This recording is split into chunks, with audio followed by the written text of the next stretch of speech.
Hey guys, welcome to our lesson, the Keto Diet. If you are new here to our channel, please make sure to like and subscribe for more exclusive weekly content. The ketogenic diet is a very low carb, high fat diet that's designed to shift your main dietary source of energy from carbohydrates to fat. With a usual diet, carbohydrates are primarily what we would use to provide ourselves with energy each day, with the typical macronutrient proportions being 45 to 65% carbohydrates, 10 to 35% protein, and 20 to 35% fat.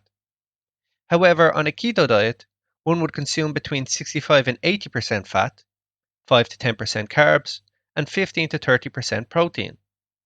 The reason why there is a variability concerning the percentages is because some people may prefer slightly higher carbs on keto, while others may prefer more protein.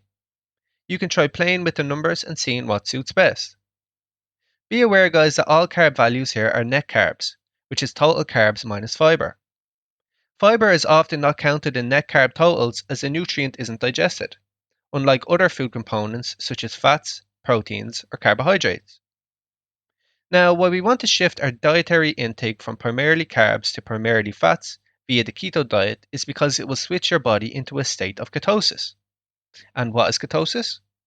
Well, it is the presence of a higher than usual level of ketones in your body, which is the chemical your liver produces when it burns stored fat.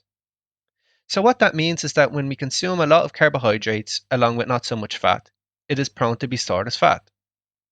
However, in contrast, when dietary fat is primarily consumed with minimal carb intake, like with the ketogenic diet for example, it, along with the fat released from body fat stores, is prone to be burned.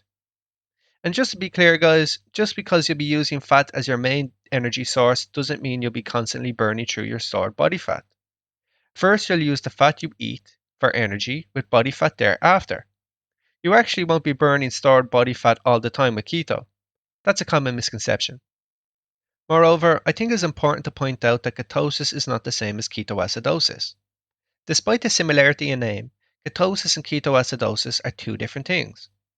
Ketoacidosis refers to diabetic ketoacidosis, or DKA, and is a life threatening condition resulting from dangerously high levels of ketones and blood sugar.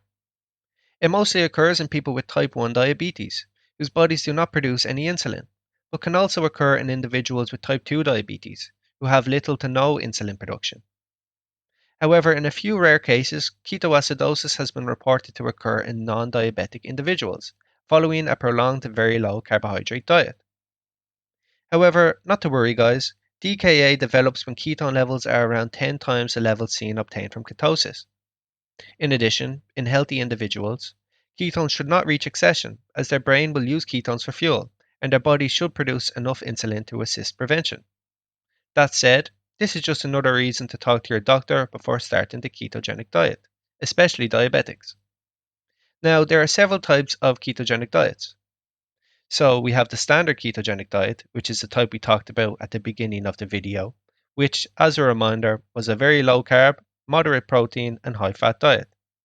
Secondly, we have the cyclical ketogenic diet, which involves periods of higher carb refeeds, such as 5 ketogenic days followed by 2 high carb days. Then we have the targeted ketogenic diet, which allows you to add carbs around workouts. And lastly, we have the high protein ketogenic diet.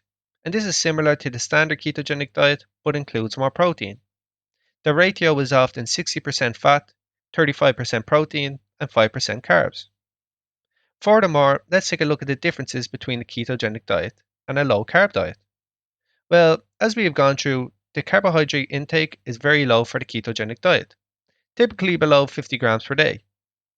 However, a low carb diet is between 75 and 150 grams of carbs per day. This difference in carbohydrate intake between the two is noteworthy, as the carbohydrate intake from a low carb diet is not low enough to get you into a full state of ketosis. In addition, another difference between the two is that keto diets will often not include as much protein as low carb diets would.